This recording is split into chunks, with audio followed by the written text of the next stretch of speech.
In 2014, British wildlife photographer Margaret Raggett was on a safari in northern Kenya when she came across a poached elephant. The emotional encounter spurred her to action, and she began asking fellow wildlife photographers if they would like to contribute to a photo series in the name of elephant conservation.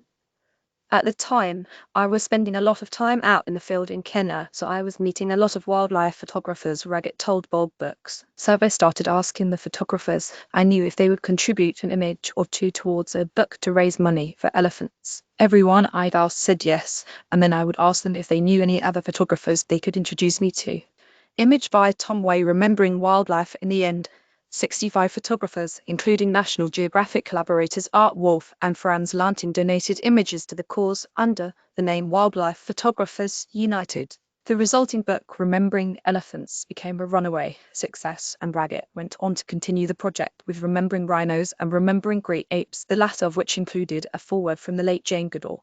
Image by Jagdeep Rajput, Remembering Wildlife. Every year since, Raggett has galvanized a team of photographers to support the conservation efforts in countries around the world, with proceeds going to vulnerable and endangered species like lions, cheetahs, African wild dogs, polar bears, leopards, and tigers. And now they are celebrating the release of their latest book, 10 Years of Remembering Wildlife. Image by Tori He, Remembering Wildlife, alongside photos from the previous 9 books that were voted on via a best of competition. The book features 20 new photographs and opens with a chapter that highlights the plight of the world's most trafficked mammal, the pangolin.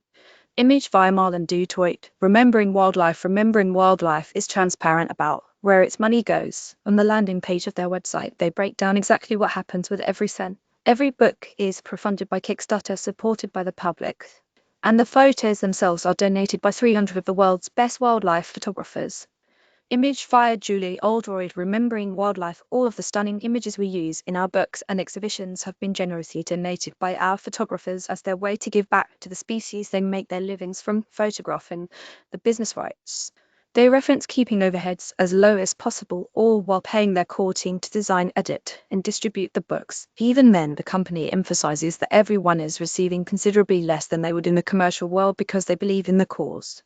And it's working.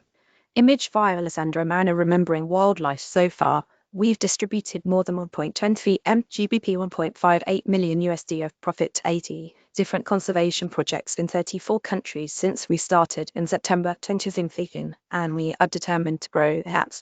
They pledge. Time is running out for so many species that we believe being as nimble as we can is critical to getting funds raised out into the field. They continue.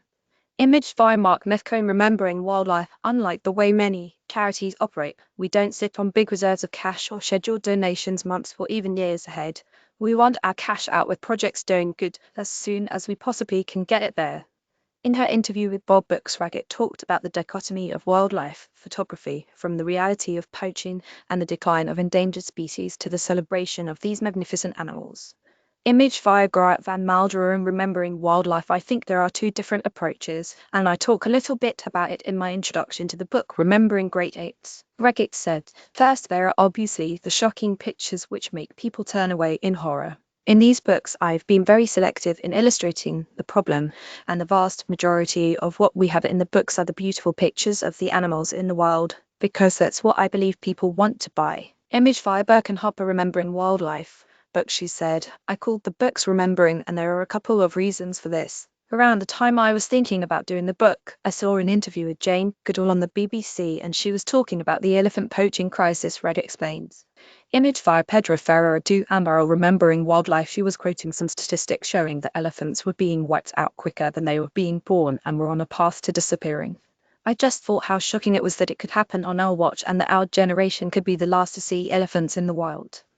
Image via Xavier Ortega, Remembering Wildlife. Ultimately, Raggett said, the project is about balancing the reality of the threats facing endangered species and also capturing their beauty before it's too late. Image via James Gifford, Remembering Wildlife. I also think it's important to show people the good side, because many people don't have the opportunity or funds to travel to the places where these animals are still wild, Raggett said. So through wildlife photography, we're able to show them what we stand to lose if we don't do something about it. Image via Remembering Wildlife from Raju, Remembering Wildlife. Image via Remembering Wildlife. You may also like, this deadly virus is the silent killer of young elephants. A new vaccine rolls out to save them worldwide. Header image via Julia Oldroyd, Remembering Wildlife.